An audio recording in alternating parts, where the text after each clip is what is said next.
Hi guys, welcome back to trader stock. मेरा नाम है रिदान और आज का जो हमारा टॉपिक है वो है बेसिक्स ऑफ स्टॉक मार्केट। इस वीडियो में मैं आपको बताऊंगा कि ये स्टॉक मार्केट आखिर है क्या, ये कैसे वर्क करती है, इसमें आपको पैसा लगाना चाहिए या नहीं लगाना चाहिए, आपको पैसा कैसे लगाना चाहिए स्टॉक मार्केट में। तो इन सभी क्वेश्चंस के बारे में आपको इस वीडियो में बताऊंगा। तो चलिए शुरू करते हैं। आपको बता दूं, मुझे ऑलमोस्ट 13 ईयर हो गए हैं स्टॉक मार्केट में ट्रेड करते हुए। मैंने इक्विटी एंड डेरिवेटिव दोनों ही सेगमेंट में ट्रेड किया है। तो जो भी मैं इस वीडियो में आपको बताऊंगा वो मेरी पर्सनल एडवाइस होगी, ये कोई भी ट्रेडिंग एडवाइस नहीं होगी। तो चलिए शुरू करते हैं। तो सबसे पहले जो बात आती है वो आती है व्हाट इज स्टॉक मार्केट। ये स्टॉक मार्केट आखिर है क्या। तो गाइज, हर इकोनॉमी में एक फाइनेंशियल सिस्टम होता है। तो गाइज, ये जो स्टॉक मार्केट होती है ये हमारे एक फाइनेंशियल सिस्टम का पार्ट है। तो ये किस तरीके से वर्क करती है चलिए समझते हैं। तो मान लेते हैं कि एक बिजनेस है, तो उस बिजनेस को ग्रो करने के लिए, यानी कि उसको अपनी नई यूनिट लगाने के लिए कहीं पर, या फिर अपनी प्रोडक्शन बढ़ाने के लिए टाइम टू टाइम मनी की रिक्वायरमेंट रहती ही है। तो उस मनी की रिक्वायरमेंट को पूरा करने के लिए उस बिजनेस के पास सिर्फ दो ही ऑप्शन होते हैं, या तो वो बैंक के पास जाए या फिर अपना कुछ हिस्सा बेच दे। अगर वो बैंक के पास जाएगा तो उसको लोन मिल जाएगा वहां से, और वो वहां से अपनी रिक्वायरमेंट को पूरी कर लेगा, बट उसको वहां पर इंटरेस्ट देना होगा। वहीं पर ही सेकंड जो हमारा पॉइंट आता है कि वो अपना कुछ पार्ट सेल कर दे। तो वो सेल करेगा कहां पर, तो अब यहाँ पर ही स्टॉक मार्केट की रिक्वायरमेंट पैदा होती है। तो स्टॉक मार्केट एक ऐसा प्लेस है गाइस जहां पर आप बड़ी बड़ी कंपनियों के शेयर बाय कर सकते हैं और बड़ी बड़ी कंपनियां अपने शेयर सेल कर सकती है। तो ये हुई हमारी स्टॉक मार्केट। तो अब आपका जो ये क्वेश्चन होता है कि भाई ये स्टॉक मार्केट है क्या, तो ये तो आई थिंक काफी ज्यादा क्लियर हो गया होगा। अब आपको जब ये पता चल गया कि स्टॉक मार्केट है क्या, तो अब क्वेश्चन ये आता है कि भैया मैं स्टॉक मार्केट में इन्वेस्ट करूं ही क्यों, मुझे नहीं करना। तो चलो इस बारे में भी समझते हैं। तो गाइज, आपने देखा ही होगा कि जो चीज पहले 100 रुपए की आती थी, अब वही चीज 105 या 110 रुपए की हो गई है, या फिर उससे भी ज्यादा की हो गई है। तो गाइज, इसको बोलते हैं इन्फ्लेशन।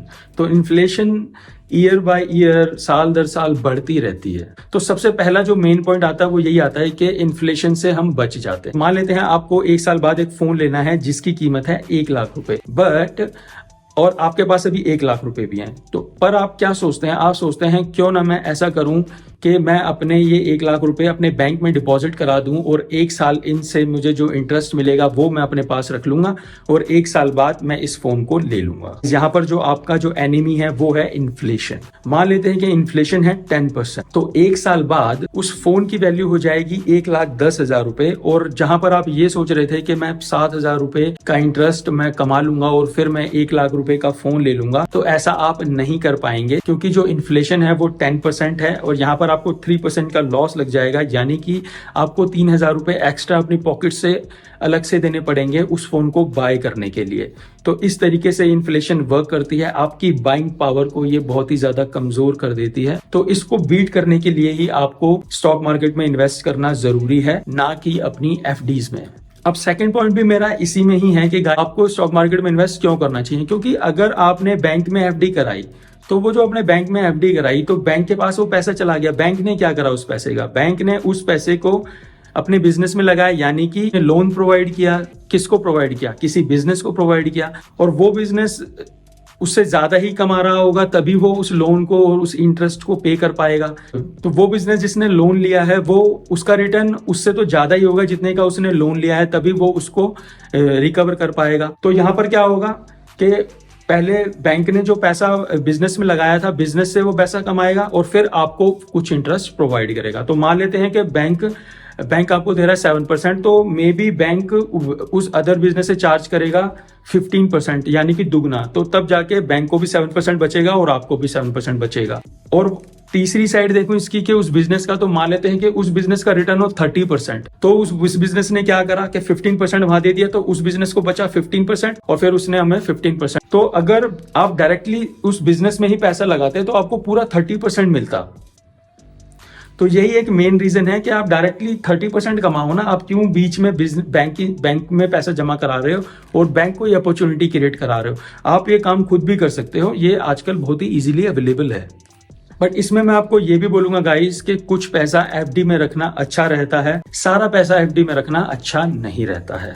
तो आप अपने ही सोच के हिसाब से कि आपको कितना पैसा पैसे की जरूरत आपको शॉर्ट टर्म में रहेगी, उसके लिए आप अपनी एफडी में पैसा रखें। अगर आपको लॉन्ग टर्म तक पैसे की रिक्वायरमेंट नहीं है तो आप उसको इन्वेस्ट ही करें स्टॉक मार्केट में। तो यहाँ पर आपका ये डाउट भी कंप्लीट हो जाता है कि भैया मैं स्टॉक मार्केट में पैसा क्यों लगाऊं। अब बात करते हैं हमारे थर्ड पॉइंट की कि मैं स्टॉक मार्केट में पैसा कैसे लगाऊं, how I can invest in the stock market. ये तो बहुत ही सिंपल है गाइज, आप किसी भी ब्रोकर के पास या फिर बैंक के पास जा सकते हैं। उसके लिए आपको एक डीमैट अकाउंट ओपन कराना होगा। डीमैट अकाउंट जब आप ओपन कराएंगे तो आपके दो अकाउंट ओपन होंगे, एक ट्रेडिंग अकाउंट ओपन होगा और एक होगा डीमैट अकाउंट। ट्रेडिंग अकाउंट में आप ट्रेड करते हैं, यानी कि आप शेयर्स को बाय करते हैं और सेल करते हैं, और डीमैट अकाउंट में आपके जो शेयर्स होते हैं वो डीमैटेरियलाइज फॉर्म में स्टोर रहते हैं ताकि आप उनको फ्यूचर में सेल कर सकें। बैंक के चार्जेस थोड़े ज्यादा होते हैं, ब्रोकर्स के चार्जेस थोड़े कम होते हैं, बस आपको इन्हीं बातों का ध्यान रखना है तो आप इजीली स्टॉक मार्केट में इन्वेस्ट कर सकते हैं। गाइस हमारा अब नेक्स्ट पॉइंट आता है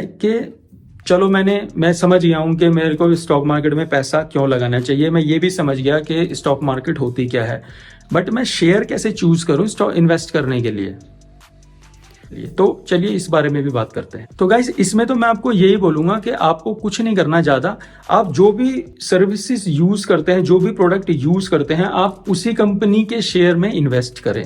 यानी कि मान लेते हैं आपके पास एक बाइक है, मान लेते हैं बजाज की बाइक है या फिर टीवीएस की बाइक है, जोन सी भी आपके पास बाइक है, तो आप देखोगे कि किस कंपनी की बाइक अच्छी चल रही है, आपकी एक्सपेक्टेशन के हिसाब से है या नहीं है। तो बाकी लोगों के साथ भी वही एक्सपीरियंस होगा। आप सर्विस कराने जाते हैं तो सर्विसेज कैसी, सर्विसेज सेंटर कैसे हैं, तो यहाँ से आपको कंपनी का बेसिक नॉलेज हो जाती है। तो और अगर बाइक अच्छी होगी, सर्विसेज अच्छी होगी, तो आप भी अपने फ्रेंड्स को एडवाइस करेंगे कि भैया ये वाली बाइक ले लेना, ये वाली बाइक अच्छी है। तो इस तरीके से आप कंपनी के बारे में जान सकते हैं। तो आप उसी कंपनी में इन्वेस्ट करें जिस कंपनी का प्रोडक्ट आप यूज करते हैं। ये तो हो गया बाइक का एग्जांपल। ऐसे ही कार का एग्जांपल हो सकता है, कोई सी भी कंपनी की कार जो आपको अच्छी लगती हो उसमें इन्वेस्ट करें। बैंक हो सकता है, कोई भी बैंक जो आपको लगे कि हाँ इस बैंक, ये वाला बैंक अच्छा है, इसकी सर्विस अच्छी है, तो उसका शेयर बाय कर लें। ऐसे ही बैंक्स हो गए, पेट्रोल पंप्स हो गए, और ऐसे बहुत सारी चीजें हैं जो डेली यूज में आप करते हैं। आप थोड़ा सा दिमाग लगाएंगे, आपका दिमाग चलने लगेगा इस तरफ भी। तो इस तरीके से आप शेयर्स चूज कर सकते हैं और उनमें इन्वेस्ट कर सकते हैं। इसमें मैं एक चीज और बताऊंगा गाइस, आप ना 5 साल के लिए या 2-3 साल के लिए इन्वेस्ट मत करना, उसको इन्वेस्टमेंट नहीं बोलते हैं अकॉर्डिंग टू मी।